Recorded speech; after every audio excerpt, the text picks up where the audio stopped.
Are you struggling with a difficult preteen or teenager? Do you feel like your son or daughter has changed completely recently and you can't recognize them? Are you going through the toughest days at the moment because you don't know what drama you can experience today? Then listen up, because in this video, I want to share with you how you can completely reset your relationship with your teenager.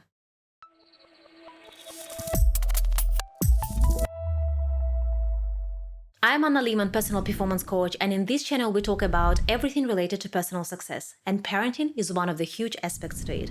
As they say, no other success can compensate for failure at home. Thank you to those who are coming back to my channel, and to those who are new, thanks heaps for checking my videos, and do not forget to subscribe for more enriching videos to come. Just to give you a bit of background, my daughter is almost 12 years old. And I can tell you that I've never thought that being a parent of a teenager can be that hard. I tend to think that my girl and we have a pretty good relationship built on trust and open communication. She has a gorgeous personality, she's smart and very emotionally intelligent. But once she turned 10, we started to have multiple clashes. She would start talking back in a very rude manner. Every little conversation would end up being this huge, massive drama. Everything that she used to do before, all the sports, all the household chores, everything became way too hard for her. She would struggle to emotionally self-regulate, started feeling like no one understands her, including her peers. Her behavior would swing from one extreme to another. Well, pretty much all the standard things that every teenager is going through.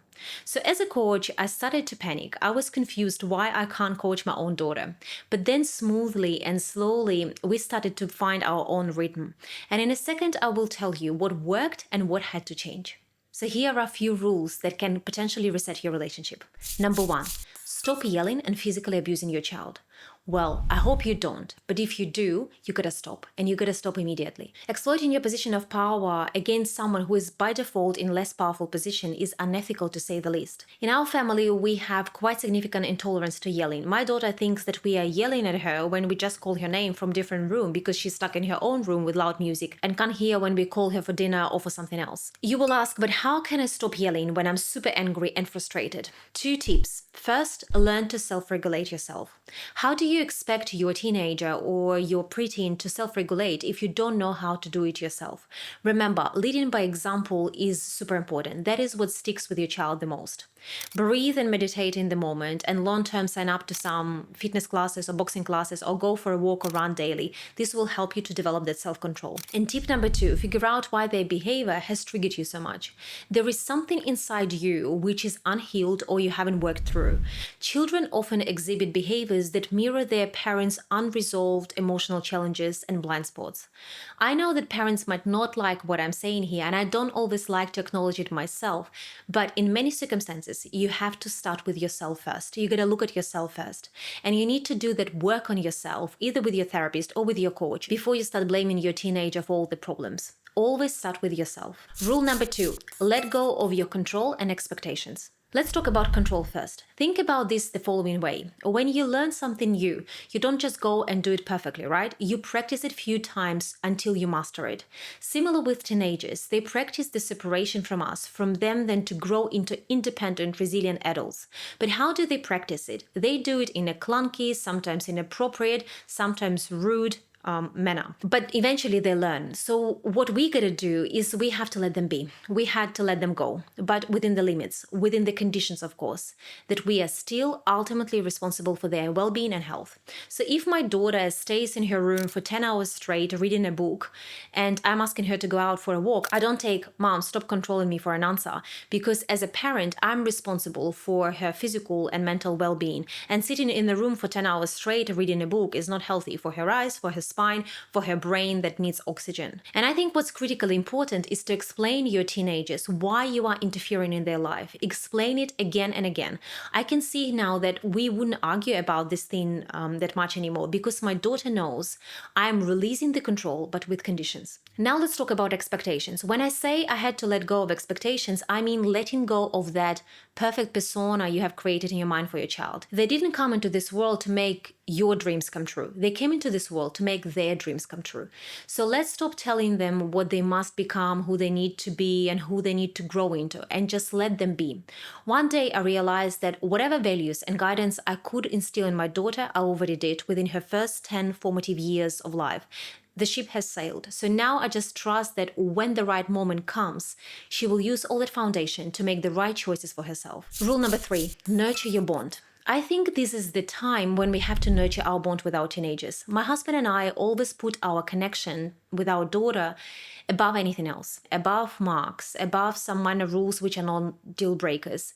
We consider that our main task during these years is to at least maintain that level of connection we have always had with her, if not strengthen it. 2 things that in my opinion had the most profound impact on helping us to maintain this connection are quality time together and family dinners. Quality time together is super important as a family, but what I also think and was a game changer for me is to have that mommy's daughter and daddy's daughter time separately. We realized that an undivided attention for a few hours, just 2 of us, does this magic. It actually gives us that growth in our relationship. If there is one thing that you could action today, is schedule that time in your diary with your teenager, just 2 of you, and stick to your promises. You gotta be prepared that most of the time you will need to be that one initiating it and probably listen to hundreds of objections, especially when you start building that habit. But you need to make it interesting and you need to make it a habit. You need to make it more interesting than that computer game or that book that they're reading in their room for them to say yes to you. With family dinners, we actually have a rule in our family that we try to have at least 5 dinners per week together, all of us in the room, with each of us sharing what happened to us during the day. We don't have TV on, we don't look at our mobile phones, no one tries to rush through the dinner. We also started to engage our 3-year-old, which is not quite working yet, but we will get there. Sometimes after the dinner, we play the game called the family game, and I have it here. It's a really great game. If you really want to deepen your connection and nurture your bond, I highly recommend this game, and I'm just gonna leave the link in the description below. Rule number 4, parent as a mentor, not as a boss. Do not be a boss who just instructs your teenager as their subordinate, because this is quite disempowering. The respect should exist, but it should not be based on fear. However, you're not equals either as school friends or peers, because your preteen and teenager still requires guidance and boundaries due to their developing maturity. Hence why I think what really helps is to view the dynamics between 2 of you as mentorship. Spend time with them, helping them to build that emotional intelligence, helping them to build those self-regulation mechanisms, better understand the world, suggest books to them, podcasts, provide that mature guidance, show empathy. And empathy doesn't always mean that you have to experience the world the same way as they do, but rather giving them that space to feel what they feel and give them that permission to suffer and cry in a moment if they have to, but then cheer them up to get out of that state and pivot their energy into the constructive direction. Have those coaching conversations with your teenager. If you struggle, introduce them to a coach or to a psychologist. Rule number 5, reinforce boundaries and rules. Letting go of egos and big expectations is important, but having some level of expectation and structure is necessary for their development and will prepare them for adult life and will develop responsibility. We made pretty clear in our household what the rules of our household are, the things that everyone is responsible for, and our teenage daughter is not an exception. Now and then she would try to challenge those rules, but in a calm voice, consistently, we would reiterate again and again that these are the rules of our family, and while she's part of that family, she needs to stick to those. And once she has her own family, she will build her own set of rules.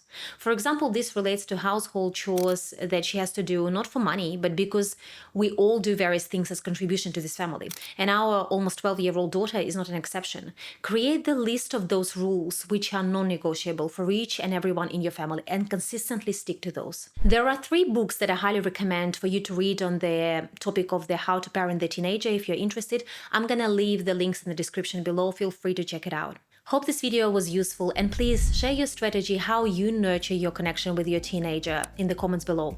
As always, rooting for your success and peaceful days with your beautiful teenagers. With care, Anna.